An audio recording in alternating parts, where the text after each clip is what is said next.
Good morning, good afternoon, good evening, wherever you are and whenever you're listening. I want to congratulate you on taking steps towards bettering yourself, educating yourself. This is Mortgage Mindset. My name is Hunter Boyd, Director of Sales for the Sherry Riano team.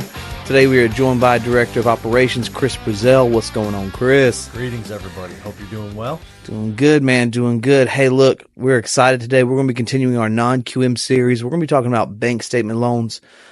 Chris, why don't you do just a soft intro? What is a bank statement loan? Who's eligible for it? Kind of go into that. Absolutely. So these loans are geared towards our self-employed borrowers. And what they are is we all know there's tax breaks out there to write off expenses and things like that to lessen your tax burden when you do file your taxes at the end of the year on your Schedule C.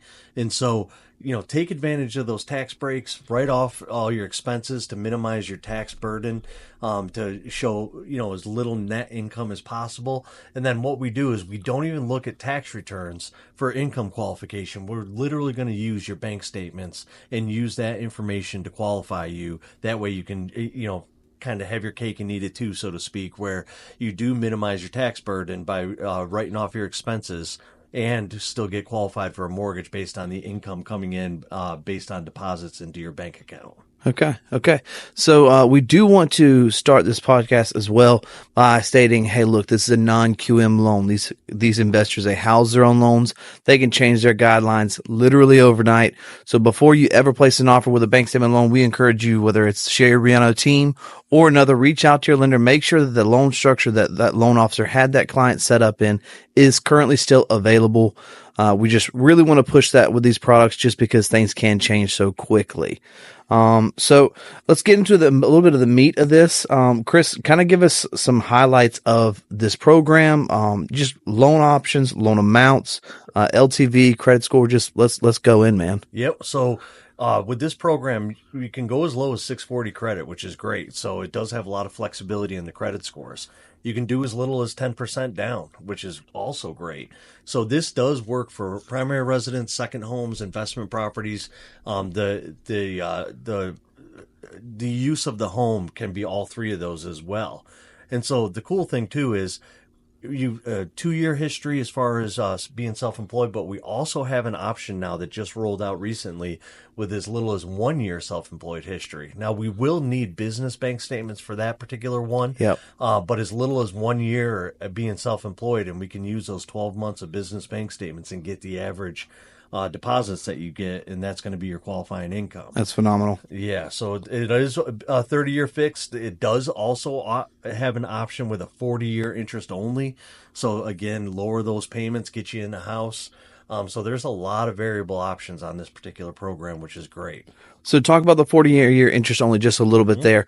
What does that monthly payment structure look like for a client? What does that mean to someone that's maybe considering that as an option? Sure. So the amortization is stretched out over 40 years versus your typical 30-year. That's going to lower your payment.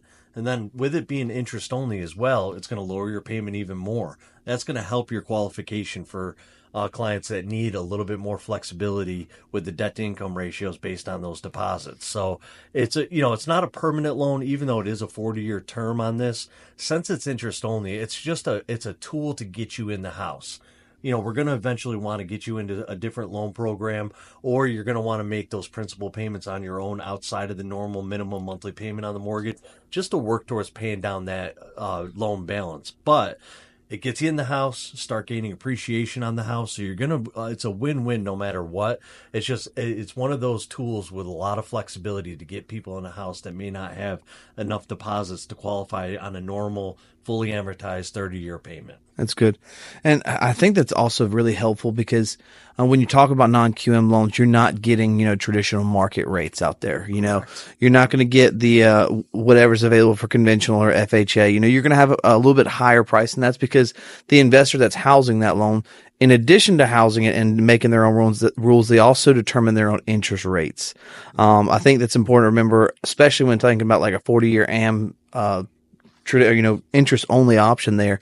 You're going to pay a little bit higher interest rate, but that monthly payment is still most likely going to be lower because it's not amortized over a 30-year period. That's correct. Yeah, you don't want to compare these to, normal conforming rates right now. So if you hear about where interest rates are right now on all of these non-QM products, when you start layering the risk layers, like layering it as a bank statement loan, only doing 12 months maybe instead of 24, layering on the 40-year interest only, things like that, it is going to bump the rate up.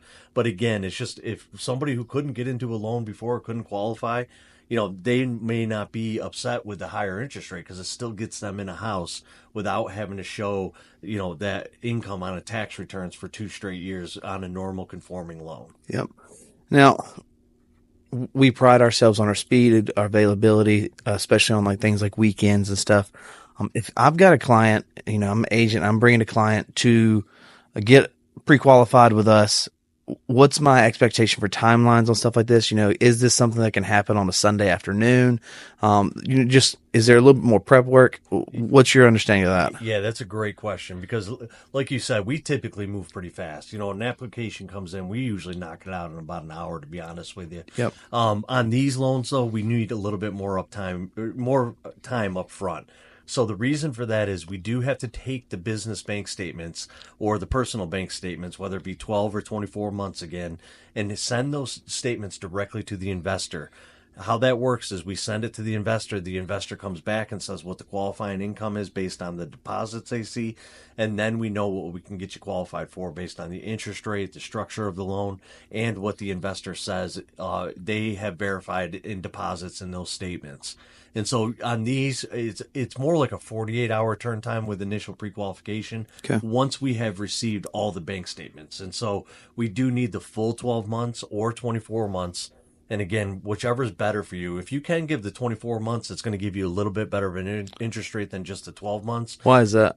Just because it's showing more consistency on the deposits. Okay. And so when you're stretching it out over those 2 years, it just shows that, hey, you have been in business, 2+ years as a self-employed borrower, and you consistently have those deposits going into your bank statement. So it's just a little strengthening factor, which gets you access to a slightly better pricing than just a 12-month.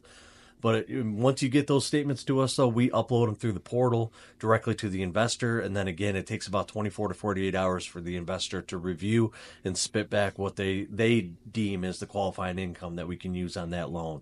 And then we can back into what we can qualify the clients for as far as max loan amount and things like that. And then we know what they can start going to look for houses for.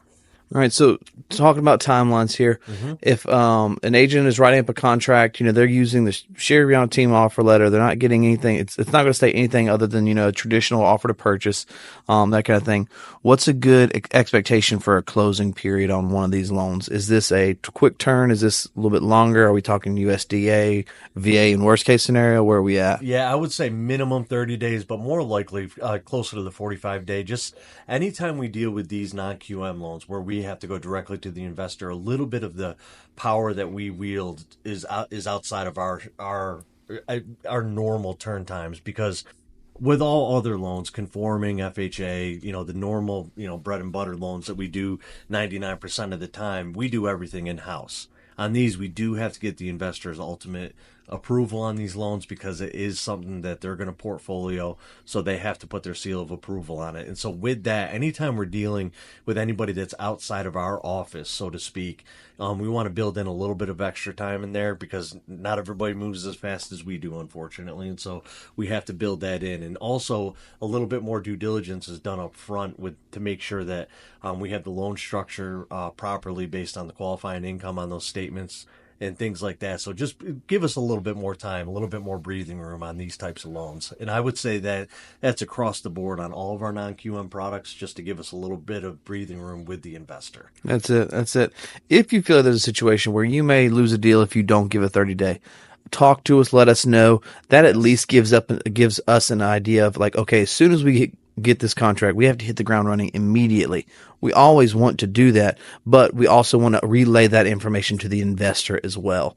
What I love about this as well, there's an income cap, but in the triangle market, there's or not an income cap, but a loan cap.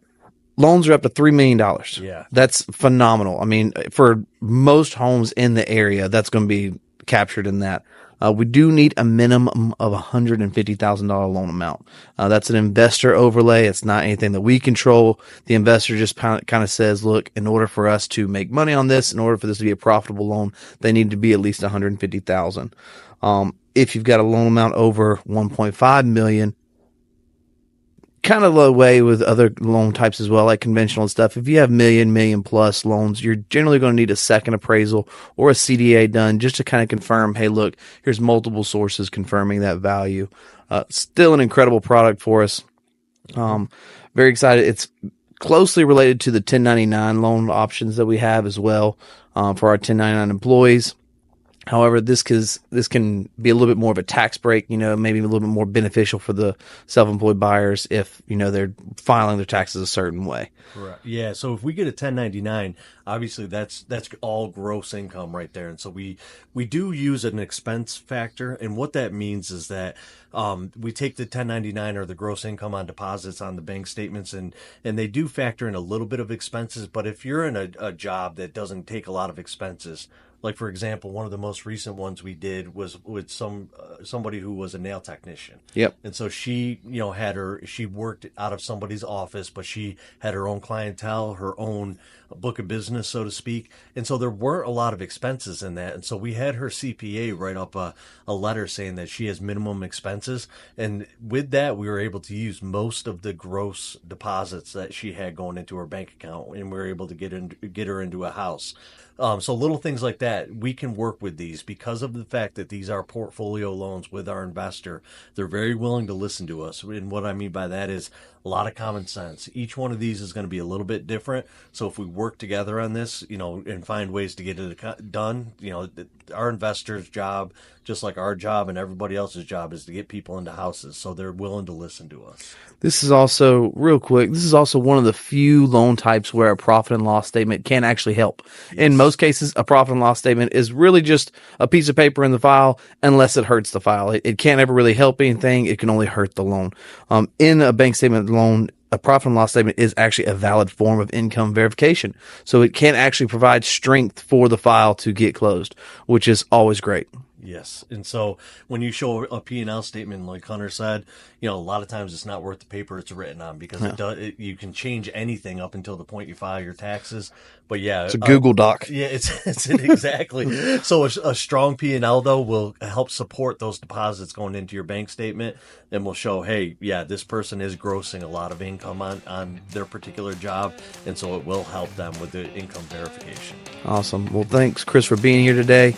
I appreciate it. Look, if you're enjoying this content, if this is helpful or beneficial for you, if you're learning things, hit that like, hit that follow, hit that subscribe.